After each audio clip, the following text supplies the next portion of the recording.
Hey everyone, my name's Calvin and welcome to my video tutorial for Procreate. I'm going to show you how to paint this watercolor sort of beach scene, and I'm just going to start out with a blank watercolor paper, and I'm just going to use the normal paper texture and the normal set of brushes, and I'll put links to everything I use in the description of this video. The first thing I want to do is grab a medium sort of blue color. I'd call it a powder blue. And I'm just going to sketch out the rough shape of this painting. It's going to be a square painting. And I'll do another layer at the top so it gets just a little bit darker. Okay, now I'm going to grab the water blender brush down here, medium size, and I'll just break up some of those hard edges. Now I left a few hard edges on purpose because I do think that adds to the kind of authentic look. Now I'm going to grab the selection tool and I'm going to make sure it's set to freehand, and I'm just going to select just the sort of corner of it like that, and I'll go to hue, saturation, and brightness, and I'll shift this a little bit towards purple and make it just a little bit darker. Now I'll make another selection, I'll make another selection over here like this, and make sure the bottom of it is really flat because that's actually going to be the horizon line. So I'll go back to hue, saturation, and brightness, and I want to shift this to kind of a sunset pink color. So I'll just scan through until I see that kind of orange pink, like that one. I'll lighten it up, maybe desaturate it, and just play with it until I get a color about like this. So now we have the sort of deep sky. Here's the middle. Here's the sort of sunset color, and this is the beginning of the water, the ocean. So I do want to sort of darken the ocean off in the distance. So I'll try my best to follow that line and just select an area like that. And I'll darken that water, just kind of dark water out in the distance. There we go. And now I'm going to do the beach. So I'll make a selection along the bottom here. Actually, it doesn't have to be so straight because the beach can be kind of sort of wobbly like this. Okay, that's pretty good. Hue, saturation, and brightness, and I'll just shift this to sort of a sandy color. Now I'm going to grab my water blender and just sort of blend the sky a bit.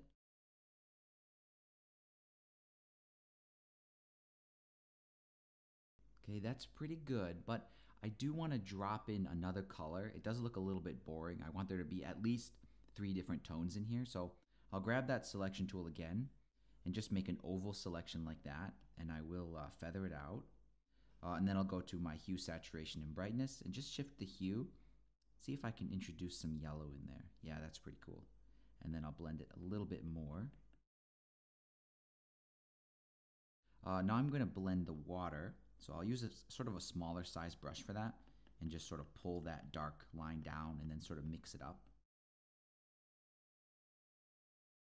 And in a few areas, I kind of blended it into the sky.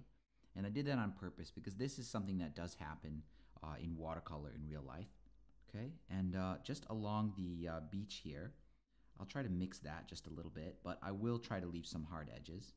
I want to add some more sort of tones in the sand, so I'll use that freehand selection tool and just sort of randomly select some sort of sharp angles and some sort of rounded areas. And then I'll go to hue, saturation, and brightness, and I'll try to darken it just a tiny bit, just so I can barely see the difference. Just like that. I want to add another layer on top and do the sort of dune grass sort of in the foreground. So I'll make another layer, and I'll select maybe a yellowy kind of green color, something like this. Not too bright green because this is kind of a dry beach. So I'll use the abstract round brush for that, medium size. And I'll just sort of dab the brush and just sort of roughly go around the edge like this. Okay, I'm happy with that. I'll use the eraser to sort of clean up the edges just a little bit. Okay, and I'll grab that selection tool again, set to freehand. And I'll just add some random variation into this green, just like that. And I'll feather it out and then go to hue, saturation, and brightness. As you can see, that's my favorite trick now. And I'll just shift the hue just a little bit, just to drop in some sort of interesting colors into that green. And before I add the grass, I do notice the background of this looks a little bit stormy, a little bit dark. So I'm going to select the background layer here that we painted first, and I'll make a sort of a selection just sort of roughly inside the boundary of that square. And I'll feather it out. And then I'll go to hue, saturation, and brightness. And I'll brighten it up and play with the saturation a little bit so that looks better.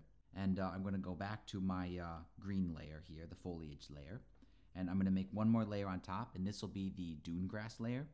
So I'll select the same color I used to do the green, just a little bit more to the yellow, and I'll use the fine liner pen. And I'm just going to do the dune grass going sort of in one direction as if the wind is sort of blowing it. But when I do the grass, I'm going to make sure I go all the way to the bottom of the frame. I don't want to do it like this, like all different levels. I'm going to try to make sure all of my grass has a different height, but it all starts down here. And I'm going to choose a little bit of a lighter version and do a few more sort of in between. I'm really happy with that. I just want to add some seeds. So I'm going to choose probably a little bit more towards yellow. I don't want them to look very green. Something like that. We'll see what that looks like. And I'll just add some dots. So we'll make it a little bit darker and try again. I think that's good. And I'm doing the seeds starting small, then I get bigger as I go down, and then I get small again. So I'll just go ahead and add seeds to a handful of these, not all of them.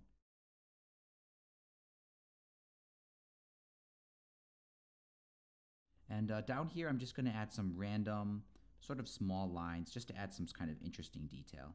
I'm happy with that. I'm going to make another layer and do the sky now. I want to add a little moon up there. So I'll choose an almost pure white color, but just a tiny bit going towards yellow. And same brush, the fine liner pen is fine. And I'll just go up here and just do a circle first. And then I'll use my eraser, but I'm going to set the brush to the fine liner pen as well. And a bit smaller, and I'll just go in there and sort of carve out the inside. Okay, that looks pretty good. I think maybe it needs just a few stars, so we'll go back to that brush and just add a couple of dots like this. And down here in the water as well, I'll just add a few kind of reflecting stars. And that's pretty much it. Let's zoom out here and see what we've painted. So hopefully this is a quick, simple, kind of fun video showing you some more of these techniques I use, especially with that hue, saturation, and brightness. I really like to use it to drop in some interesting tones. It's also useful to kind of divide the scene a little bit. Maybe it's faster than just brushing everything in by hand. But let me know what you think of this video in the comments. And other than that, thank you so much for your support, and I'll see you in the next video.